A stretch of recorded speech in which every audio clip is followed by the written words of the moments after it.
Media done right. You're listening to the SHR Media Network.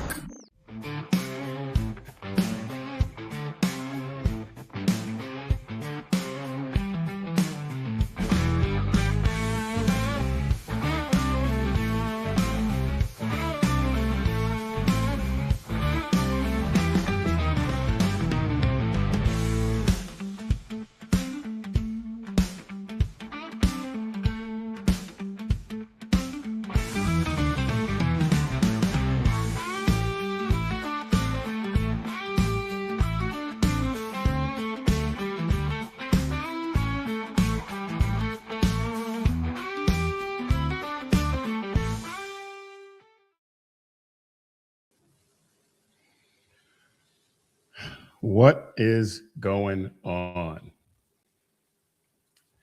Welcome to the Mission Ready Men briefing right here on the SHR Media Network, where faith in God sets the standard and masculinity is not toxic. Today is Tuesday, August 18th, the year of our Lord 2026. And I have a ton of stuff to get into. As you can see from the title and thumbnail, we're going to be talking a lot about the growing influence and power of Islam in this country, unfortunately, and that influence is growing from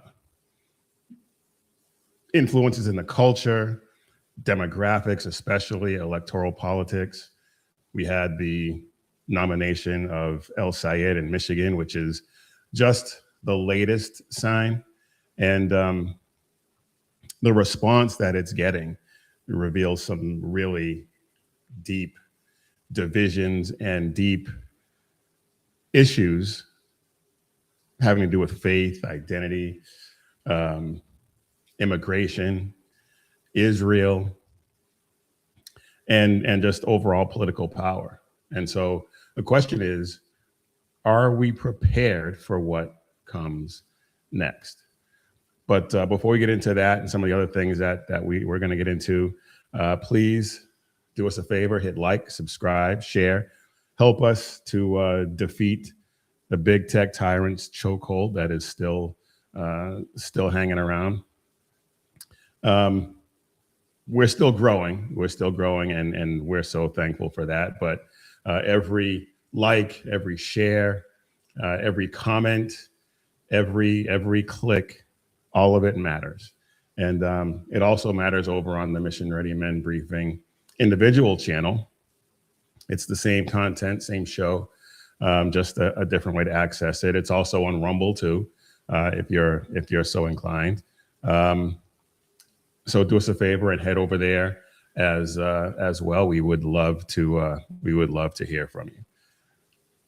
But as I said, we got a ton to get into. We're going to get into the Islamic influence. We're going to get into some of the things that we're also going to talk about what's going on over in Iran and something that happened over there. We're going to get into the FDA and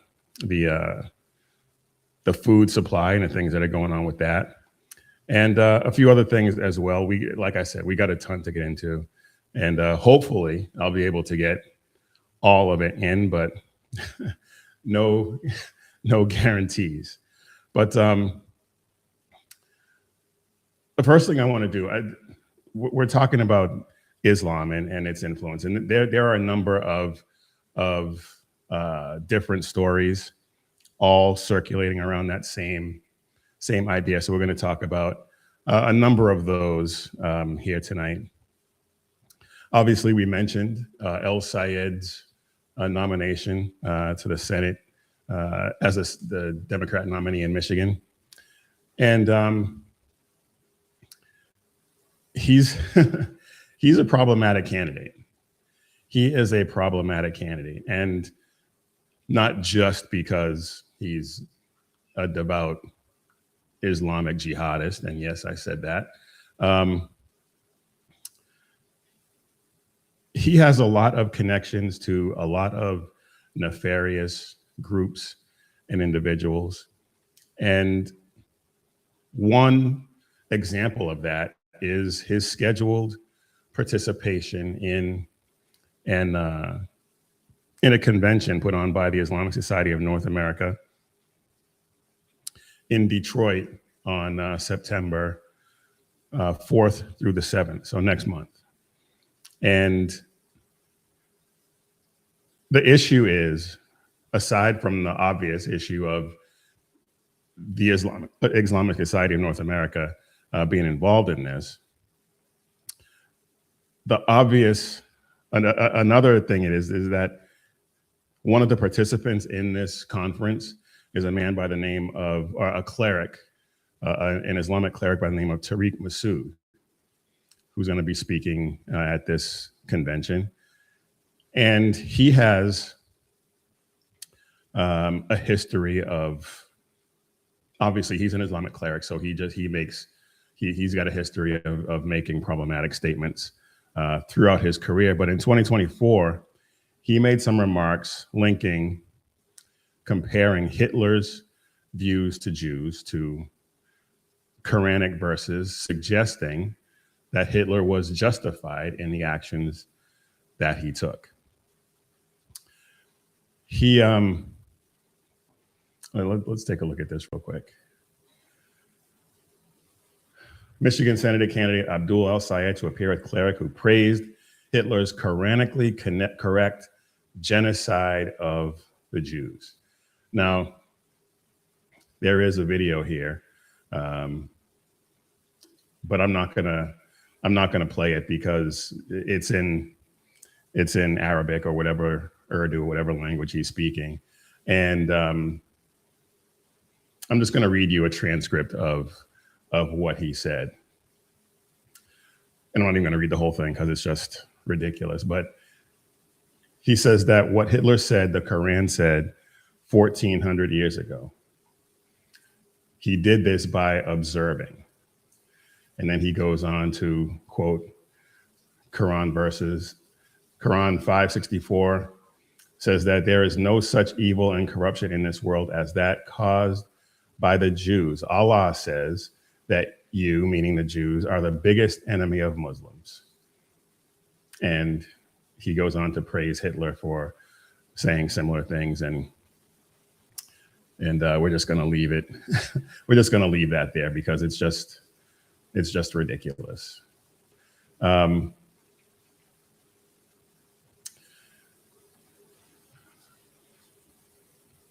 El-Sayed is going to be at the same event as this guy.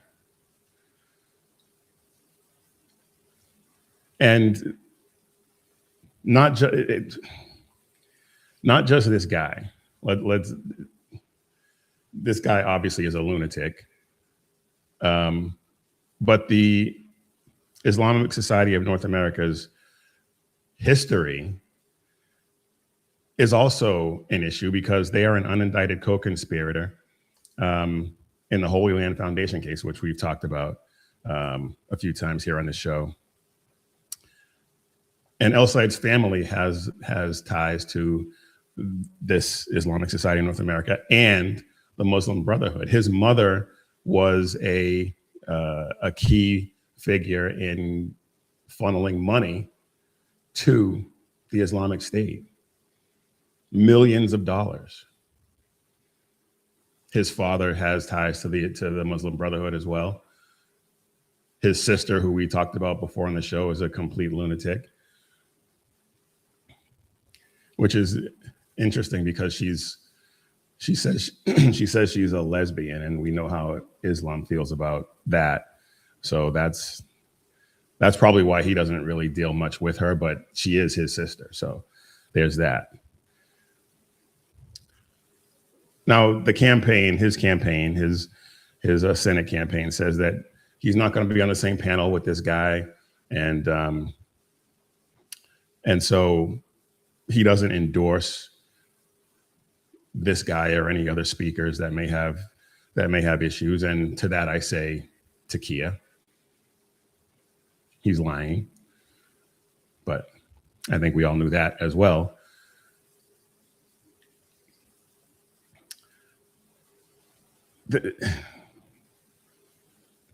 It's just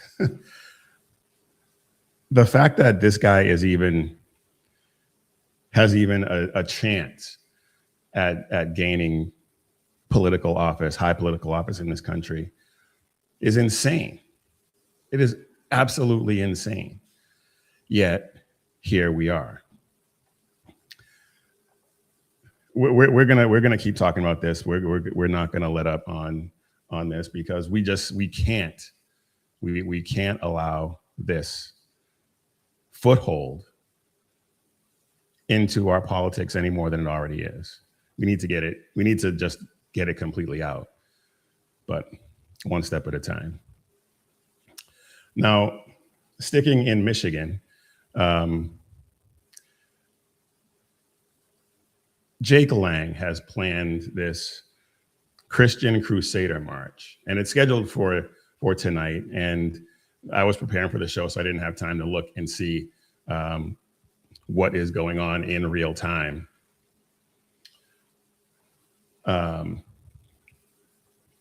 So we'll just have to see what goes on, what happens on the next show that we do, because Jake Lang, he is a provocateur. I don't support a lot of what he says and does, but on this particular issue, I think he's right. I'm not sure that his tactics are always sound, but either way, he's planning this Christian Crusader March at the Dearborn City Council meeting. And the police chief, representatives from CARE Michigan, they came out with this group condemnation, I guess, but they called it a unity event, where the Dearborn mayor and the police chief, who's a Muslim. The mayor is Abdullah Hamoud, who we've talked about on this show before. We're going to get into some of that a little bit later. The police chief, Issa Shaheen, along with some Christian pastors, they had this unity event, and they condemned Jake Lang and his Christian Crusader framing of the issue, and said that Dearborn is this diverse city with churches and mosques and everything like that. And that's all well and good, but we all know that Islam demands compliance. Islam demands submission. So if they're appearing alongside these Christian leaders and these non-Muslim individuals, it's a means to an end.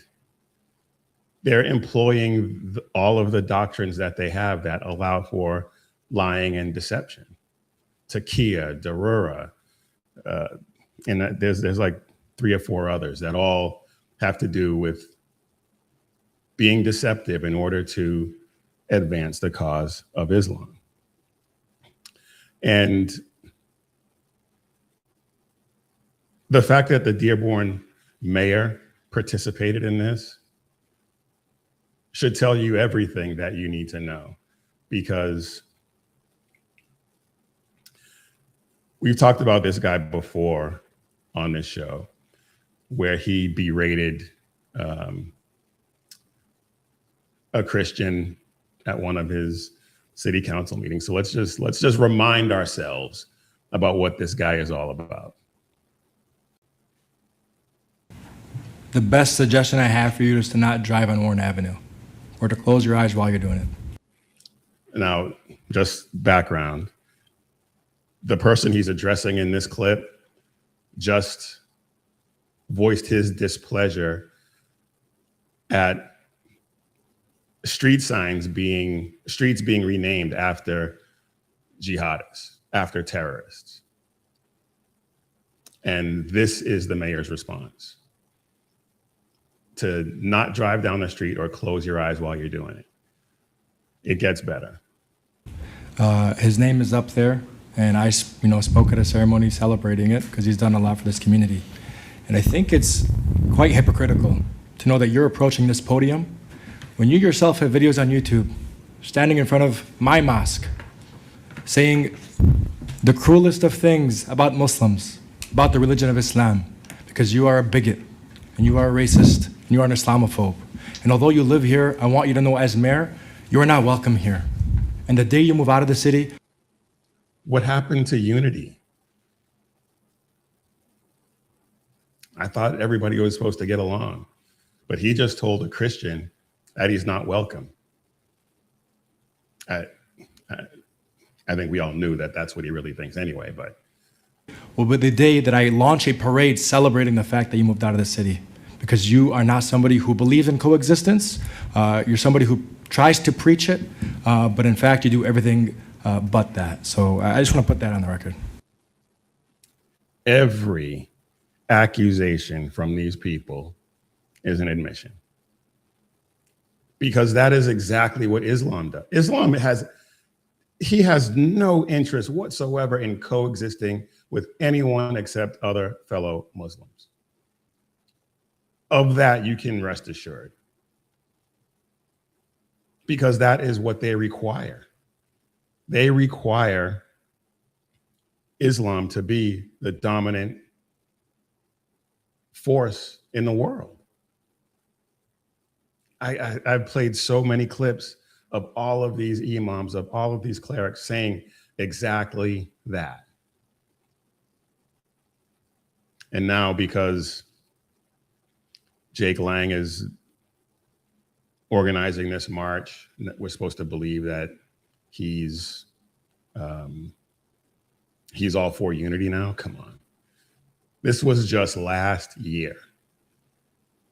This wasn't even a year ago. This was September of 2025 when he said this.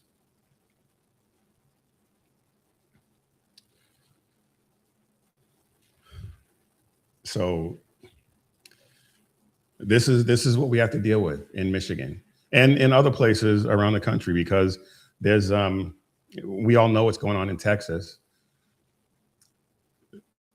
They are organizing a concerted effort to Islamize Texas. We have the Northside Islamic Center of San Antonio has a multi-million-dollar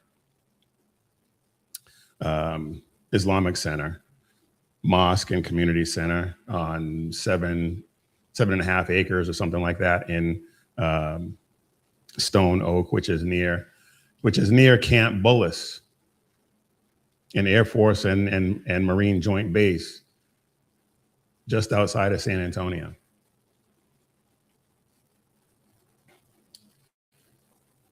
And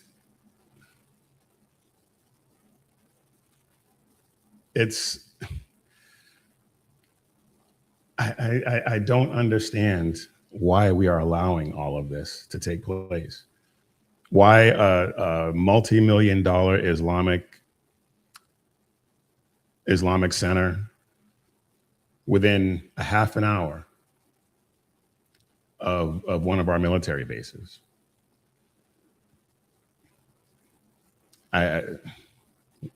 Why that is allowed to happen, I will never know.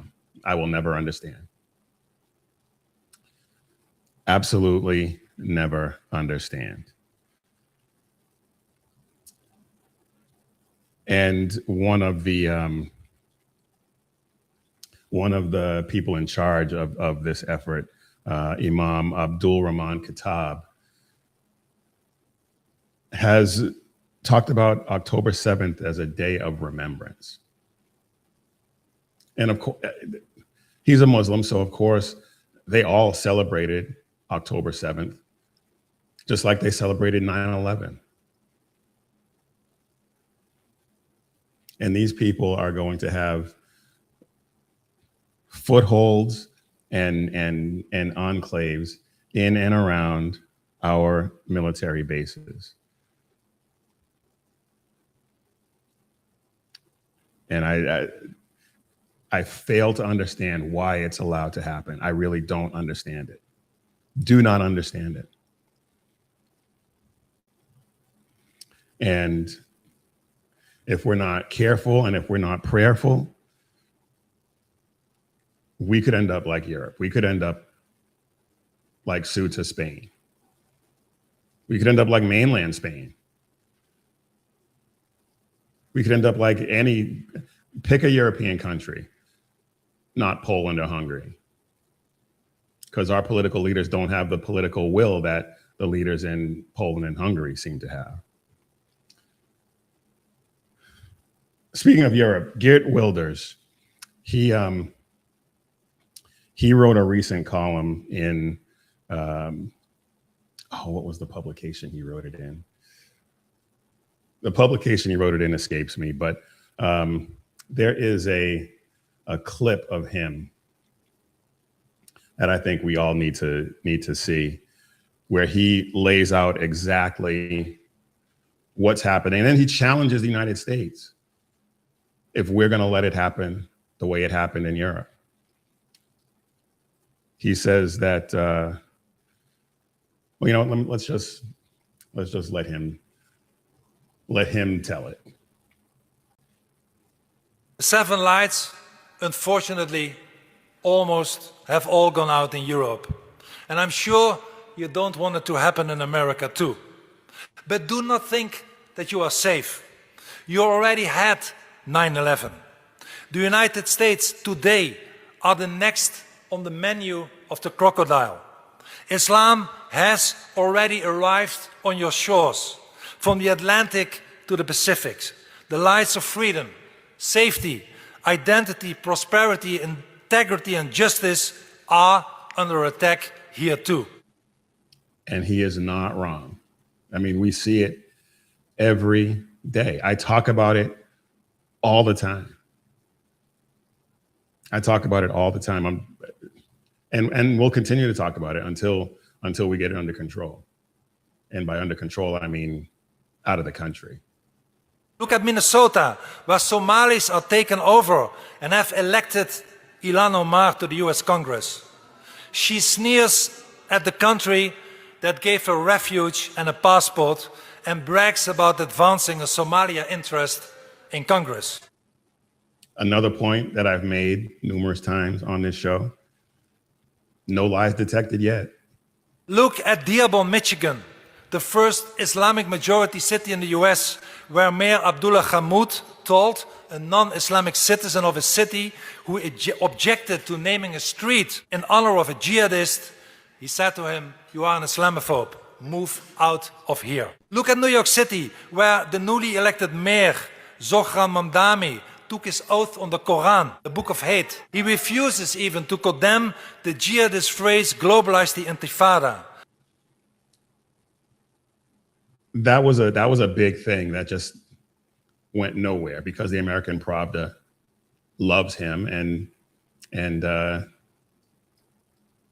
didn't press it. Imagine, we don't have to imagine. We see it all the time when a conservative says something that they don't like. It dominates the news cycle forever. But he's got the right letter in front of his name, so. And wants to take down the statue of Christopher Columbus. My friends, they want to erase your history so they can replace it with theirs. They want to take down your statues, rename your streets, and put up their crescents. They want you to be a stranger in your own land of birth. They want you to apologize for being American. And I ask you, are you going to do that? I only have one issue with what he said there. And that is that he said they want us to apologize for being American. That's not what they want. That is not what they want. What they want is for us to not be American. They want us to denounce being American so that we can embrace Islam. That's what they want. And they're not going to get it right on through here. That much I can guarantee.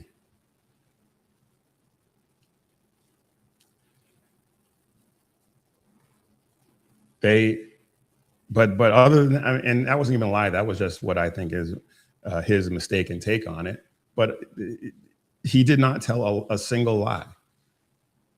And he has a number of other clips. He's been very outspoken over in Europe, and he's absolutely right.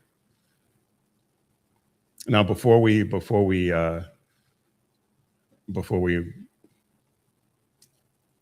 close this part out, I want to talk about this because this went somewhat viral, and and I think that it is, on one hand, absolutely hilarious the way they went about it, but in another aspect, it's sad that we're dealing with it this way. And I want to play this clip from O'Keefe Media Group, James O'Keefe, and from Project Veritas, formerly of Project Veritas, and he had an undercover operation, and it wasn't even very good. I think some people actually recognized them, but let's let's take a look at this. And this is just a clip. There's a whole.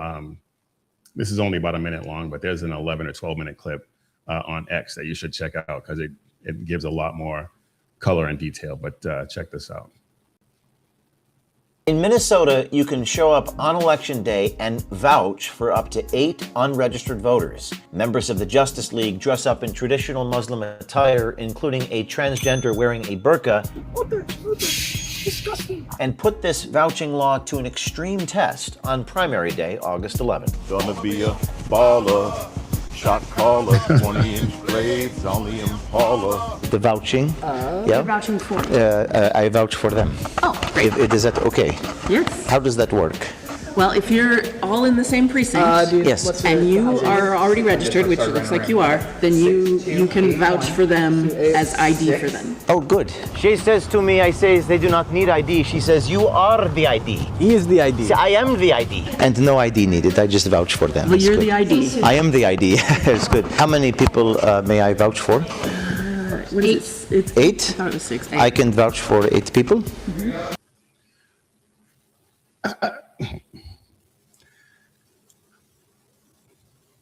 How does that make any sense?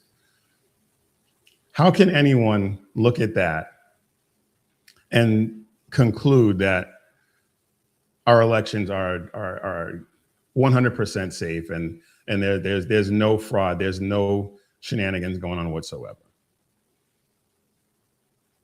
When one person can go into a voting place and vouch for 8 other people.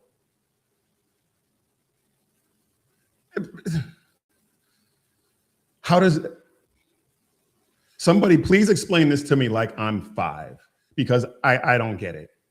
I don't get it. But let's continue. 8 people, no ID. We come right back. Thank you. Most poll workers we visited were willing to let us vouch with no questions asked, even when presented with the most absurd situation imaginable, while other poll workers did take issue with our investigation. I've seen a lot of his undercover operations, and obviously, I think he was having a lot of fun with this. And even so, people didn't get it. And they can vouch for up to 8 people if they live in the same precinct.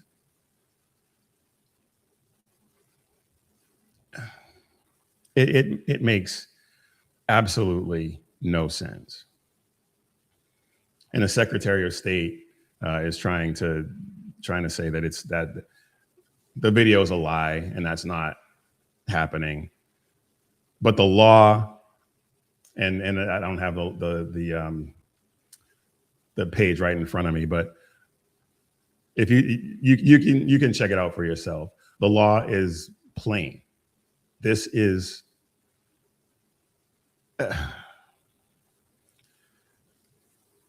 I really, I, it's beyond words. What are we doing?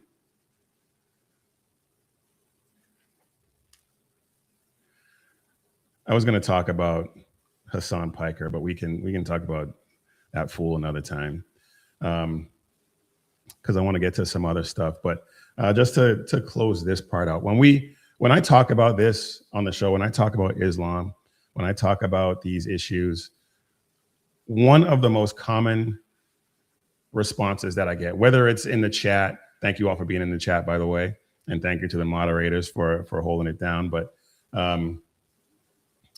whether it's in the chat or in a back and forth on X or Facebook or whatever, one of the most common comments I get is, you hate the Constitution, you don't believe in the First Amendment, you don't believe in freedom of religion. The founders did not believe that all religions were equal. All of the founding documents gave substantial, substantial preference to Christianity. The First Amendment says Congress shall make no law respecting an establishment of religion or prohibiting the free exercise thereof. It says Congress shall make no, it doesn't prohibit states or counties or cities from doing it. And at the time of the founding, the individual states had their own state churches. 9 of the 13 states had religious tests for holding political office. Their oaths included acknowledgement. Nine of the 13 had oaths for their office holders that included an acknowledgement of the scriptures as being given by divine inspiration. And we've talked extensively about their feelings towards Islam. Islam is what prompted us to form a navy. And up until very recently, that was the case. But the Supreme Court changed that in 1947 in a case that reinterpreted the First Amendment to mean that the government was required to treat all religions the same, which meant Christianity no longer got preferential treatment, and it was treated the same as a Satanist. It was treated the same as Islam. It was treated the same as all these other false demonic religions that don't lead to human flourishing.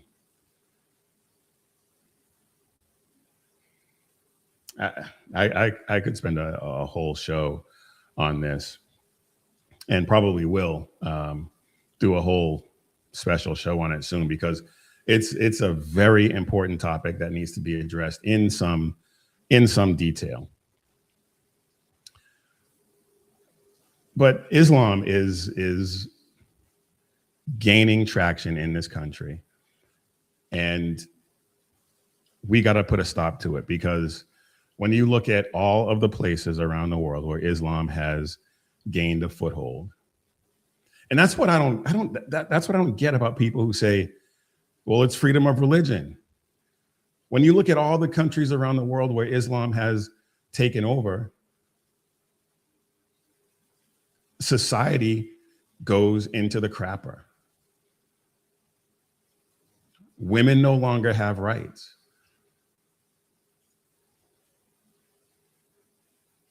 Every country in the Middle East, every Islamic country in the Middle East right now was a Christian country. When you look at Egypt, when you look at Jordan, when you look at all the countries in Northern Africa, they were all Christian nations. And then Islam came in, slaughtered everybody, and now those are Islamic countries that are at war with us. And so I don't understand how people can look at that, if they look at it honestly, and just shrug and say, well, it's freedom of religion. They can do what they. No, absolutely not. Mm-mm. No. We can't let that happen. We cannot let that happen.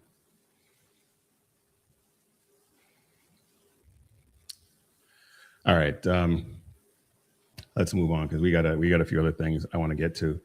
But first, I want to get a word in from our sponsor, and our sponsor for today's show is the SHR Media Shop. So if you want to, if you enjoy the shows that we do here on SHR Media and you want to help support independent media that actually says what it thinks and bases what we think on actual facts and evidence, and check out the SHR shop. We have the shirts for all the guys' shows. We got the SHR mug. We have our limited edition 250 reasons to read source documents to you, which I am rocking right now. It's all available in the SHR shop. So you can go over to shrmedia.com, and the top banner is right there where you can click on the SHR shop, or you can go to missionreadymen.com and click on the SHR shop and check out all of the stuff that we have there. Please check it out, rep the network, support the mission, and stay mission ready. All right. Since we're talking about Islam, let's stick with that theme for a second, and let's just talk about this real quick. Iran, their army chief, Amir Hatami, went on state TV and put a price on American service members' heads. $30,000 to kill or capture a U.S. service member, and $60,000 if a woman does it. And they even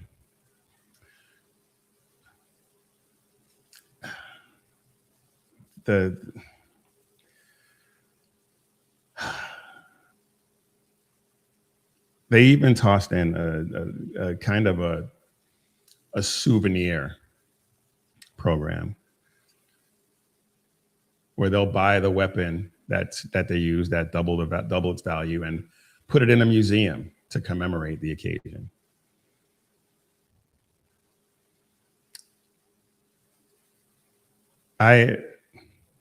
BZ's talked about this a lot, and what are we doing? What are we doing? Why are we letting this drag out? I don't get it. I support President Trump. We all know this. And I was supportive of going into Iran and eradicating their army and destroying their nuclear program. And it's only been a few months. It's not like we've been mired in this for years, but it shouldn't be carrying on this long regardless of that. And now we have this guy putting a bounty on service members' heads. And I haven't seen a reaction at all from our government. I haven't seen a reaction at all. And I don't get it.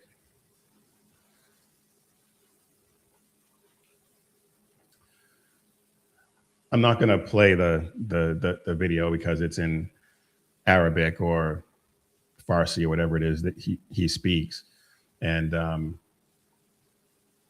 so it's not worth it. You don't understand what he's saying. But this is the guy who put the bounty on our service members. And They're calling it a financial jihad. Cute branding, I guess.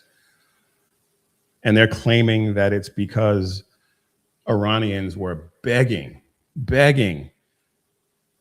to support the war effort. And this regime whose economy is in shambles is somehow has the money to pay for this kill or capture program.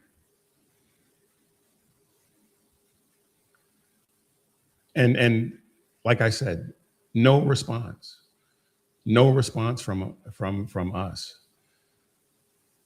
And I mean, even if you don't take it as a serious threat for all the reasons that we just talked about, the budget, there aren't that many Iranians who are actually clamoring to do this. That's fine.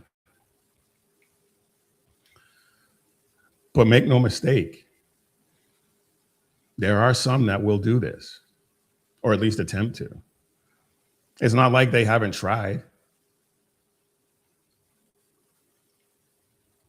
We don't have US ground troops in Iran. That's true. And maybe that's contributing to the lack of response. But we do have bases over there. He didn't say it was only in Iran. He said invading military personnel in his statement. We have bases all over the region. They tried to do it when one of our pilots, or a couple of our pilots, were shot down, and we mounted a rescue. So we had ground troops in that instance.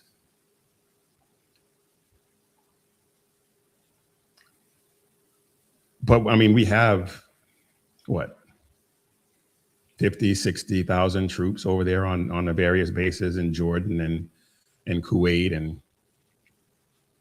Bahrain and Saudi Arabia.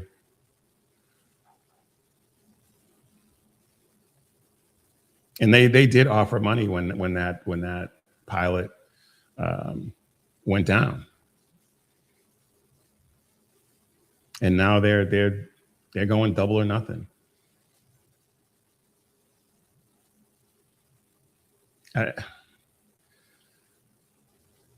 This really bothers me. This really bothers me, because I am of the mindset, if you put a bounty on our troops, you forfeit everything. Be prepared to reap the whirlwind would be my policy. And honestly, it should have never reached this pitch in the first place. It should have never gotten. They should be completely decimated. We shouldn't be hearing a peep from any of these IRGC fools.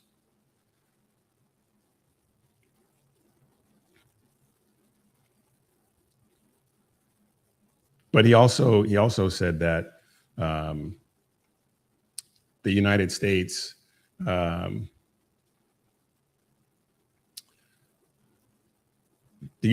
can't go back to, these are his words, can't go back to a pre-war posture, meaning we can't operate the way we did before this war started in our bases in the Middle East.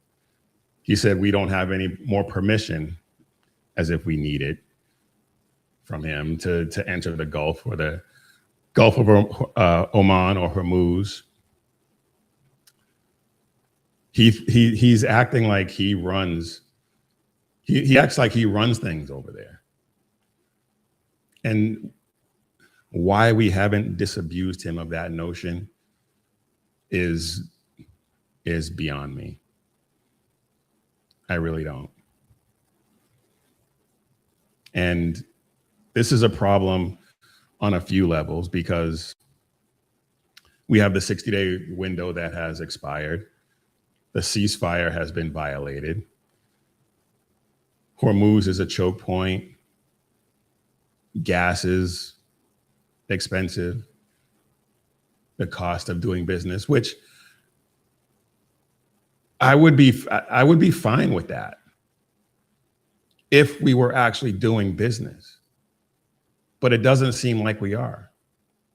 And I know we're not privy to all of the diplomacy that's going on, but at the end of the day, Iran,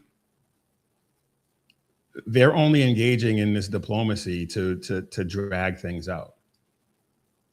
They're hoping to wait out President Trump and get someone else in charge, more sympathetic to their cause.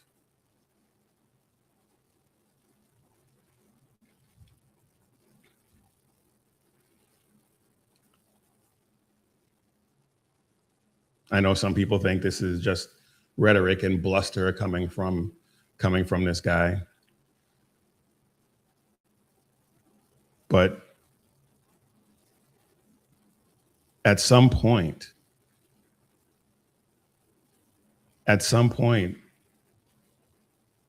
they have to be made an example of. Now, flip this around and just imagine if a Colombian or Mexican cartel put a bounty on an American citizen. We would have these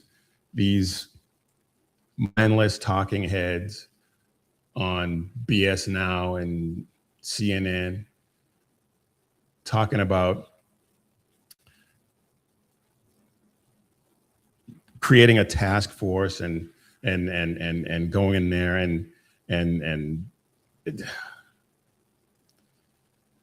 but because it's Iran, they get a pass. Nobody says anything.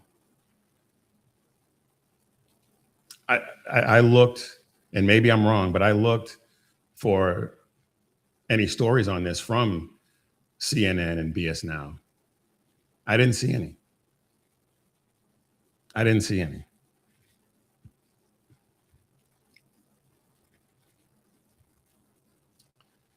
We have so many troops in range of this bounty. And like I said, he didn't limit it to Iran. They're not above sending people in or attempting to send people into any of these bases to try and get this done. And the bonus for women,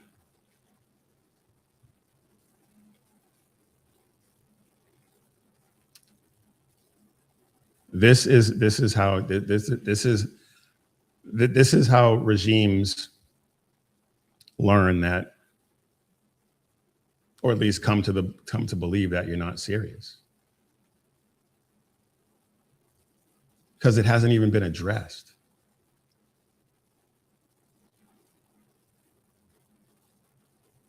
You better believe if somebody in our government said, put a bounty on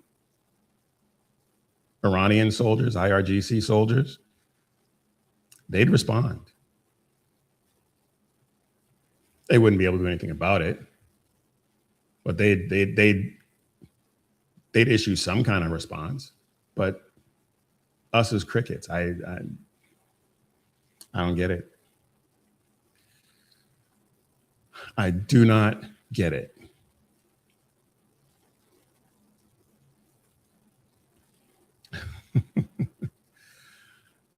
I see the chat is lively today. Thank you all for being here.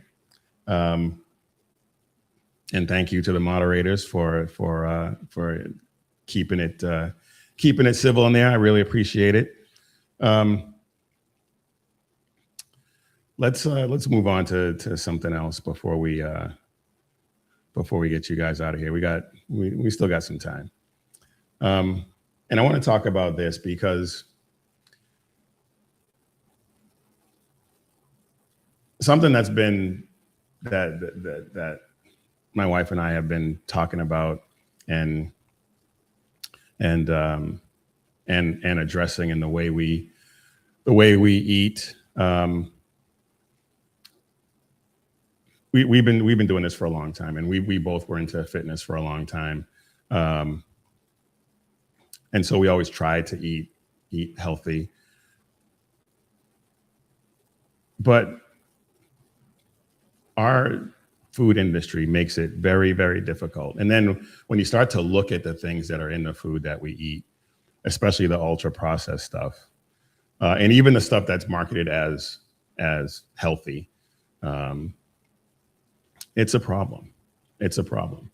And over the weekend, Callie Means, who is an assistant to the HHS secretary, I believe, a senior advisor, he was on ABC, and he was talking about the announcement that GRAS is going to be overhauled. So let's take a look at what he had to say. So what exactly does this announcement do?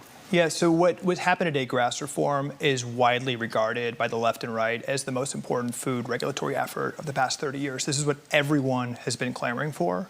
We got it done today. The real issue here is that the FDA commissioner, as we sit here today, does not know what's in our food. Most Americans, most moms would assume that the ingredients in our food have been subjected to safety studies. That is not true. For the past 40 years, the food industry has taken advantage of a loophole where they can generally recognize a food as safe, GRAS. And 95% of food ingredients now in our food supply have been self-identified as safe with no safety studies. Once you designate that loophole, you do not have to submit the ingredient or safety studies to the FDA. And that loophole use has led to the FDA not knowing what's in our food. It could be 2,000 ingredients, it could be 10,000, we don't know. There is not safety study in our food. So what this does today is it mandates that the food industry for new ingredients, radical concept, needs to notify the FDA, and the FDA will now be able to conduct safety studies on that food. Additionally, for the ingredients in our food supply, and we have 10,000 more ingredients than Europe in our food supply, those ingredients are going to be subjected to post-market review. So this is a massive, seismic food regulatory reform. So basically what you're saying is... So that's great. I think it's great that we are overhauling GRAS, which is foods that are generally recognized as safe. And like that's great, but this agency that was supposed to protect the food supply spent decades having absolutely no idea what was being put into our food. And you can look at the evidence. The evidence is there that what we've been consuming over the past 40 years has been garbage and has only gotten worse. When you look at pictures of people from the 50s, 60s, and 70s, pictures of people on beaches and just walking down the street, nobody was overweight. We ate natural food. We made bread from scratch. We grew our own food in our gardens. There was none of this ultra processed stuff that we consume on a regular basis today. And some of it has to do with a more sedentary lifestyle. People weren't working farms, and people weren't working highly physical jobs, or people stopped working highly physical jobs in the 80s. That's true, and that is a contributing factor, to be sure. But make no mistake, the junk the poison that they put in our food contributes to it, contributes to that, contributes to people being overweight, contributes to the number of diseases that people deal with now, as opposed to what they did in the mid 20th century up until the 70s.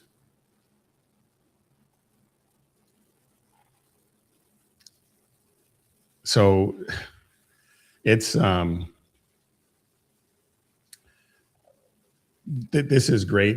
It's a little late, and I hope that they actually take it a few steps further, because I don't understand what took so long.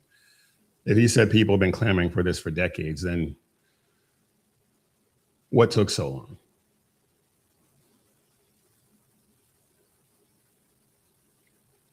Because the system was designed for speed, innovation over health and nutrition. Because generally recognized as safe as something that became a shield that they could hide behind.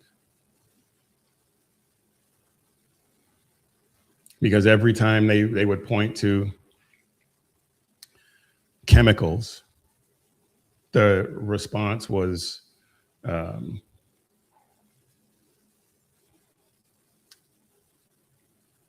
response was basically the industry can police itself.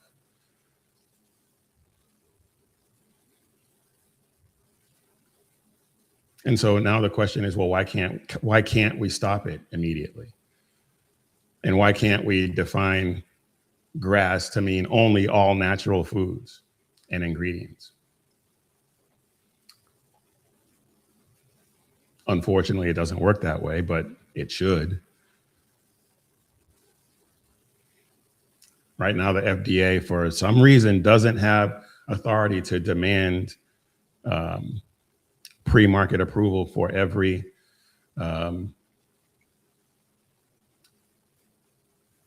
substance that falls under GRAS. The law would have to be rewritten, and we we know that they're not. We know that that's, who knows how long that could take.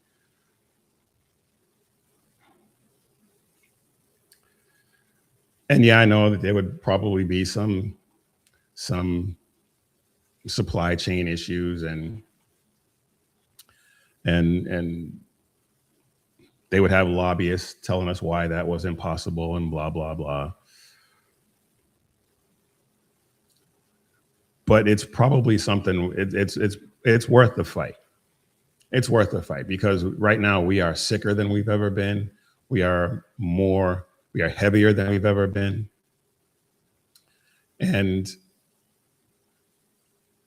I think that even more so than the sedentary lifestyle that a lot of us lead nowadays, it has to do with the food that we eat and all the poison that's in the food that we eat.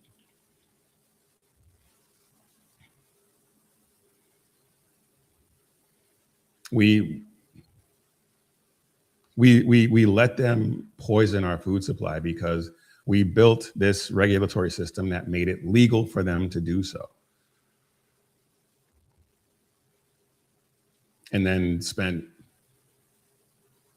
the subsequent years and decades after that pretending that it was too complicated to fix.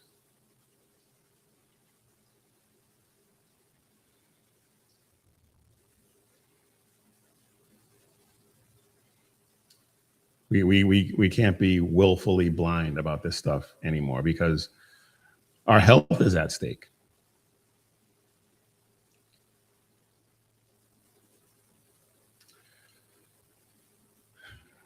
So I hope that HHS and RFK and everyone else in that apparatus can get this under control. I know that they're making some good strides, and I'm glad of it. But in the meantime, we'll keep growing stuff in our garden and making things from scratch, because And yeah, I know that you can't do everything from scratch. There are certain things you just have to buy, but you don't have to fill your carts with junk and poison. And to eat cleanly and well doesn't take that much longer than if you buy the prepackaged junk.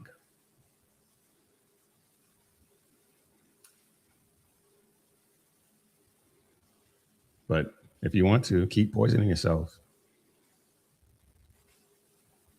Anyway, that was a bit snarky. I get it. But seriously. All right. We got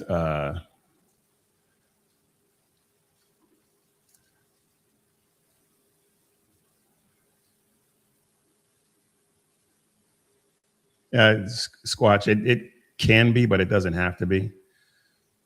Especially if you grow a lot of your food. But that's something else we can talk about that another time. I want to move on to this. We're going to get back into the Islam thing for a minute.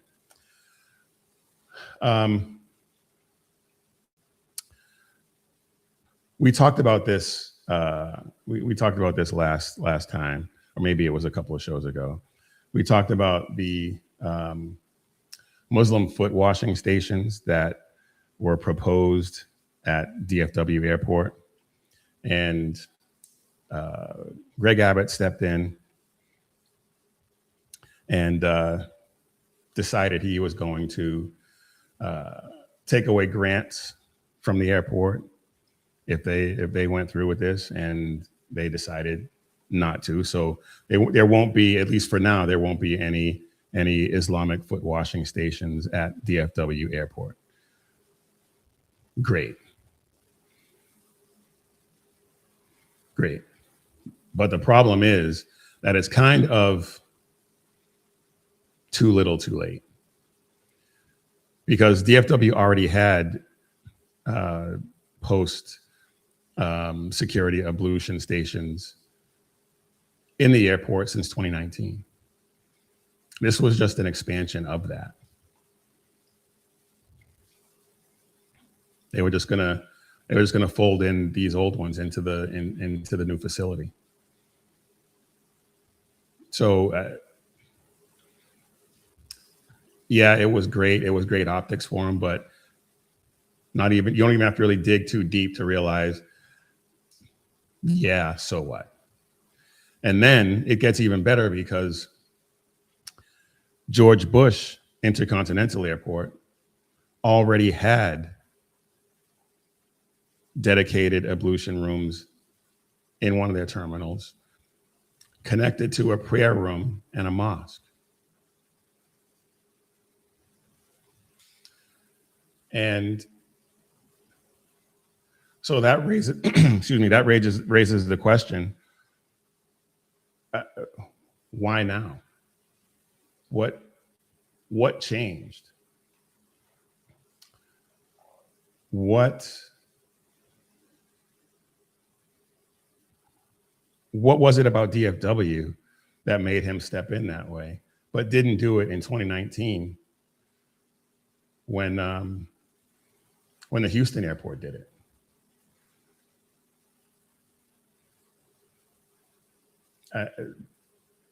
Can somebody explain that to me?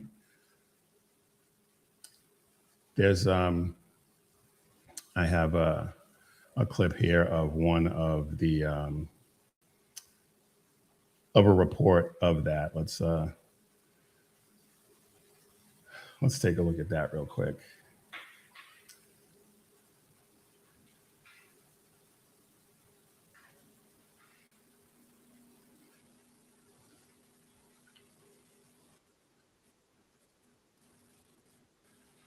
All right, here we go. Sorry about that. Houston branch of the Council on American Islamic Relations, or CAIR, is commending Houston airports. This is for establishing a new room to perform wudu and prayer facilities at George Bush Intercontinental Airport. Wudu refers to the purification Muslims perform before prayer. Located in Terminal D, Kara says the facilities offer a clean, peaceful space for daily prayers and ablution. It is one of the first airports in the U.S. to offer such amenities. So what was so special about DFW, and why was Houston allowed to move forward with their even bigger plans?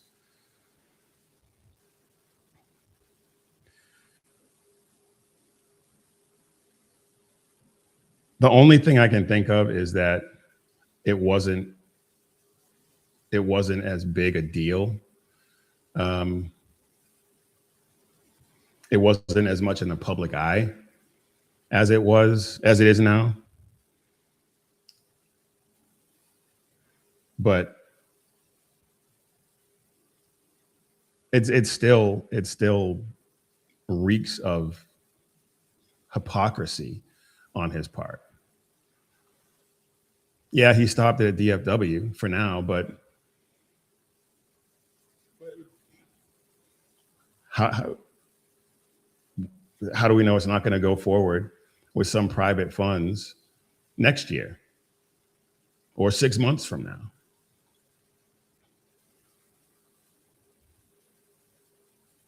He says that these dedicated facilities are illegal special treatment, but this was 2.5 years ago in Houston, and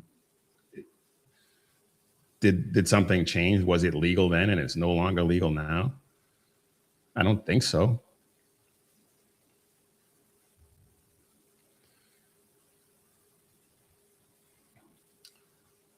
The thing is, it hit national news.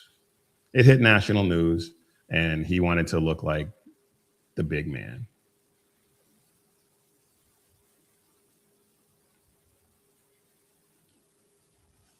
And it's really it's a drop in the bucket, because this, like I said, this was an expansion. They were adding to existing ablution stations.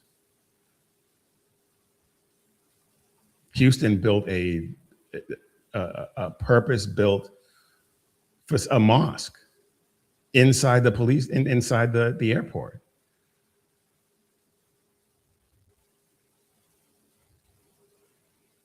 So if it is illegal for DFW to do it, then where is the order to shut down the one that's at Houston Intercontinental Airport?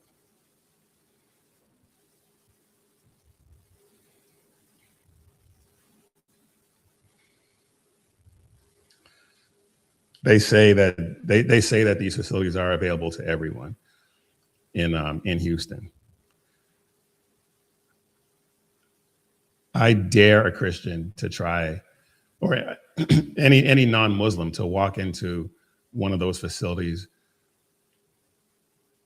with a Muslim present, or walk into one and have a Muslim walk in on you and see what happens. It won't be pretty.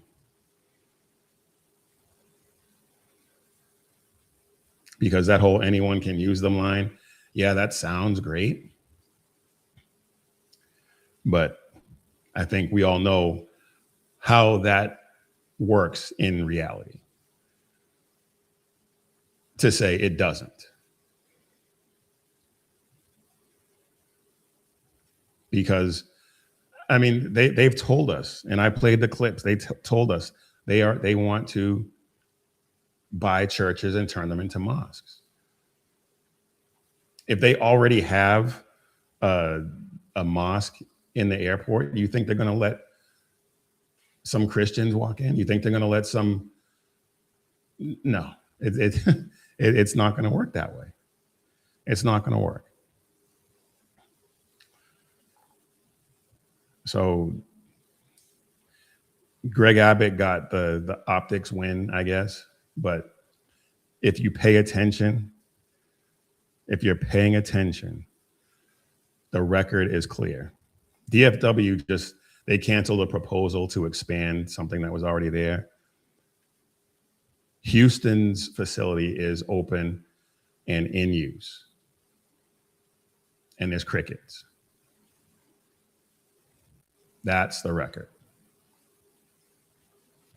That is the record, and it is not a good one.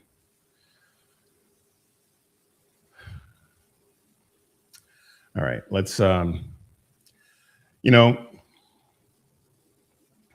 wasn't going to talk about this because it was just, it was just kind of stupid, especially after I tried to watch it.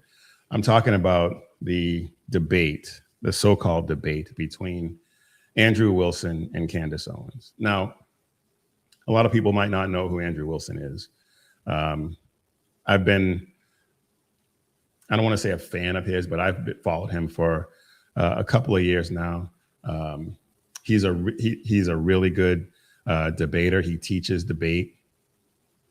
And in every debate I've ever seen him in, he has always completely destroyed his interlocutor every single time.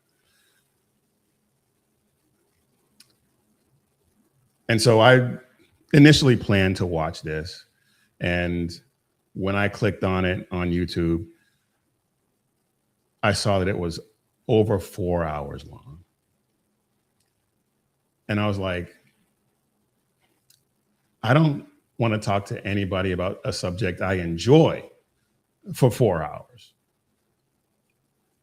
And so I knew at that point that there was probably not going to be a whole lot of substance to it. And so, and then when you factor in the fact that he had to raise money to pay her to engage in this debate, that already puts a bad taste in your mouth, because it shouldn't be about the money. And of course, that's all Candace Owens is about. And the fact that she took 300,000, well, I've seen different numbers, 300,000, 500,000. The fact that she took the money, that's a whole other issue. But you know what Candace Owens' position is. Andrew Wilson, his position was that the evidence is overwhelming that Tyler Robinson killed Charlie Kirk. Candace Owens says the exact opposite. As I said, I didn't watch the whole thing. I basically did a clip dump. I watched probably about 20 minutes of different clips.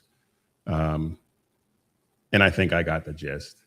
And if I had to pick a winner on the resolutions that they agreed to in the debate, which was overwhelming evidence Tyler Robinson did it versus the evidence available says that he's a patsy. Clearly, Wilson won. Not because he was particularly well prepared or fun to watch, but because, and he's usually a lot more prepared than he was here, but because he stuck to the facts that we know.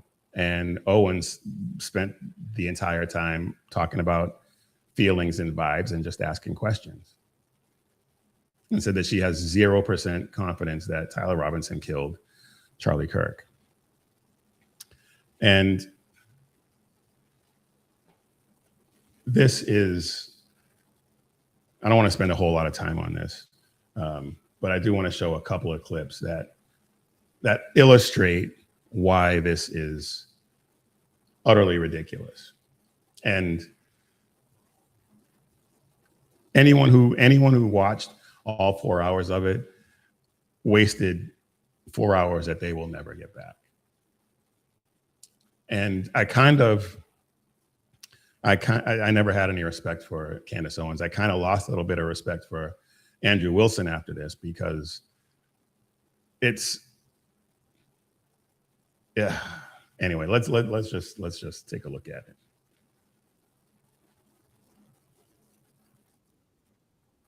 Is it likely that you think Tyler Robinson shot Charlie Kirk and killed him? Based on the evidence right now, I don't know, I'd say 75, 85%. Candace? 0%. 0%. I'm at 0. So with what we've seen in terms of the evidence, I'm at 0%. So not only, that maybe somebody was behind him as a patsy influencing him, you're not even saying that he didn't even shoot Charlie Kirk. Right. And kill him. I would, if you said, was he involved that day, as Right. I have consistently said on my platform, I would say yes, he was.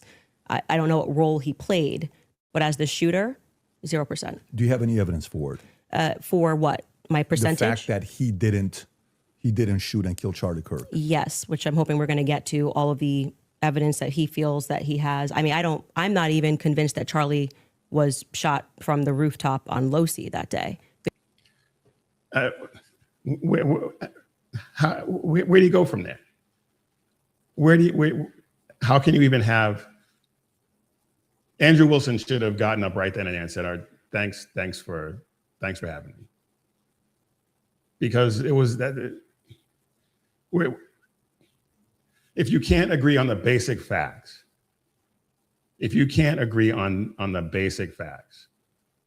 then there's no reason for any further discussion. And there was another clip. I'm not even going to bother because it's ridiculous at this point. She talked about Israel and the French Foreign Legion and again didn't have anything to say. Just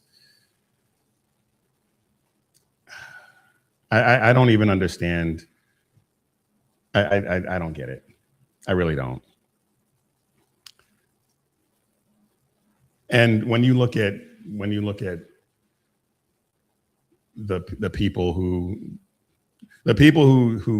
love Candace Owens said that she won. She got him with a decent gotcha where he couldn't name all the charges. And so what?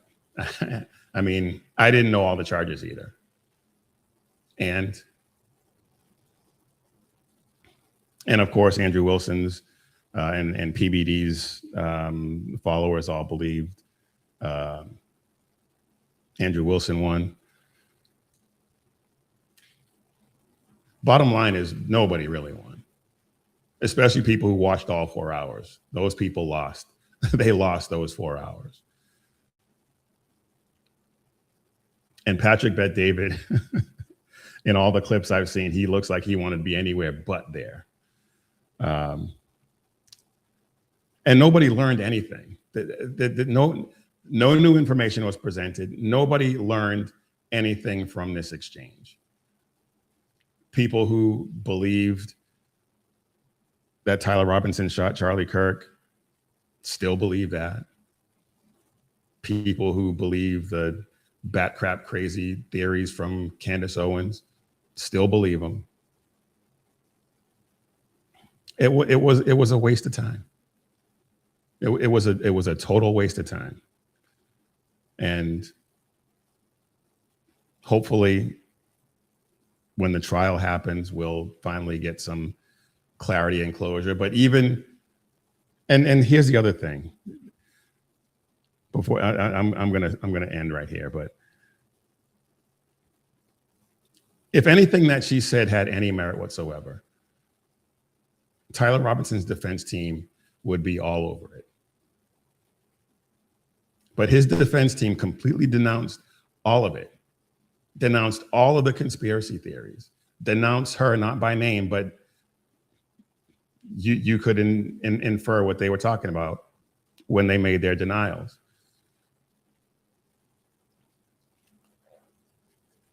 If anything she said had any merit, his defense team, we'd know. But they completely disavowed anything and everything that she said. So the only losers are them and anyone who spent 4 hours of their life watching that nonsense. All right. Let's get you out of here on something a little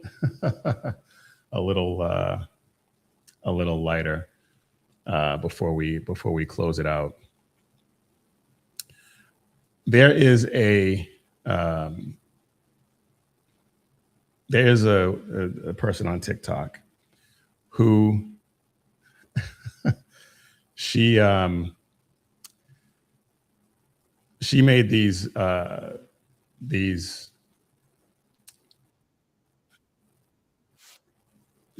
satirical videos talking about being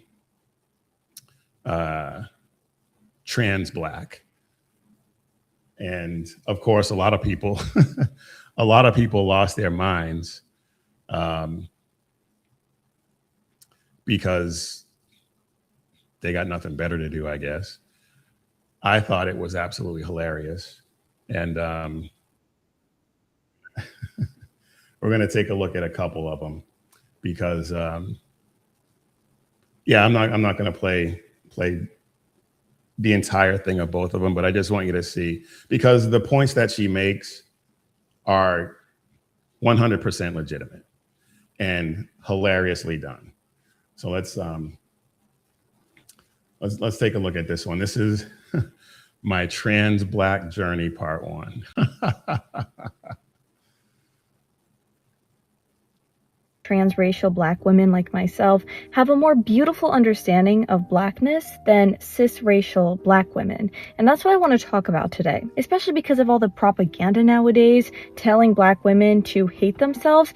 Someone that chooses to present as a Black woman every single day, that's incredibly beautiful. One of the most common questions I've been asked is, are you planning on getting any medical procedures to help affirm your transracial identity, like melanin replacement therapy, things like that? And the answer is no. Trans Black women are Black women, regardless of what our bodies look like. You see where she's going with this, right? This was absolutely hilarious. And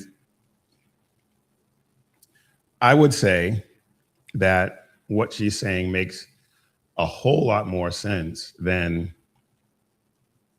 anything that comes out of the so-called transgender community. Because a guy can't become a girl. Period. End of story.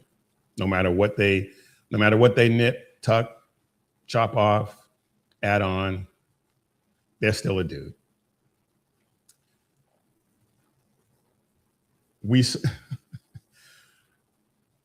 There are numerous examples of people who are biracial, who most people would pass in the street and they look like they're white. And they, because of their Black parents and the other members of their family, they would identify as Black.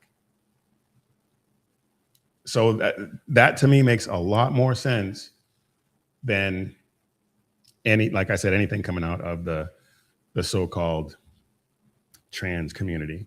And she goes on, she goes on to talk about TERFs, trans race phobia. She doesn't need to change her appearance to prove who she is. And it's all just rubbing it in the face of these trans lunatics. And yeah, we have the Rachel Dolezal thing, but Rachel Dolezal was a lunatic who actually believed that she was Black and wasn't raised by a Black family or anything like that. She just chose to.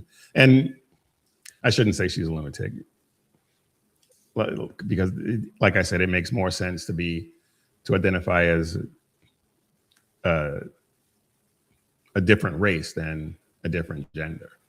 So, hey, whatever turns your crank, I guess. But the whole trans Black thing, the funniest part is the crash outs of Black people who are super offended by it. That to me is even funnier than the satirical videos that she put out. But if you're on TikTok, I suggest you take a look. I might repost them on my X just for giggles, because it is hilarious. I was gonna talk about Caitlin Clark again, but I don't have time. But she made fun of. Oh, there's a meme going around because one of her rivals completely she completely laid an egg on the court, and Caitlin Clark is walking behind her laughing. I'll probably play that next time because it's hilarious. But I think that's going to do it for now. Yeah, I don't have time to really get into too much else, and there are a couple other things I wanted to talk about. I have to save that for next time. But I am Big E, and you are watching or listening to the Mission Ready Men Briefing right here on the SHR Media Network. We have, I believe, Lyle Armstrong with Beer and Bullstein is on Fridays and Saturdays at 7 p.m. Eastern, 4 Pacific. I'm not sure if he was able to come on, but I do know that he is planning to return if he hasn't already. I work nights, so I'm not always available to check out his show at that time. So unfortunately, but we do also have BZ in the Berserk Bobcat Saloon every Tuesday and Thursday at 11 p.m. Eastern, 8 Pacific, and he is going to be on in about a half an hour. So be sure to check him out. He's got some good stuff lined up. So be sure to check that out in about 30 minutes or so. And please like, subscribe, share. Help us have a major breakthrough this year as we approach the midterms. It's important that we get the word out. But that is going to do it. And we are not just here to yammer into the ether. We are here to equip Christians, spread the gospel of Jesus Christ, and carry the banner of faith, freedom, and hope into the next generation. And if anything that we said here tonight resonated, please don't just watch, but share it. Share it with another guy. Bring him into the fight. We need all the capable men we can to carry this fight on. And if you want to wear what you stand for, head over to missionreadymen.com, click Shop 7 Armors, and check out all the great designs we have over there, dealing with bold faith, true grit, and unapologetic patriotism. And while you're there, again, check out the SHR shop and check out all of the gear we have there for the guys' shows, and the mug and the logo tees and all the rest of it. And get yourself one of these cool 250 Reasons to Read Source Documents t-shirts. It's an awesome design, so be sure and grab one of those before they're gone. All right. As always, when seconds count, the police are only minutes away, but the Lord is right there with you. So keep your prayers going up and your head on a swivel. God bless.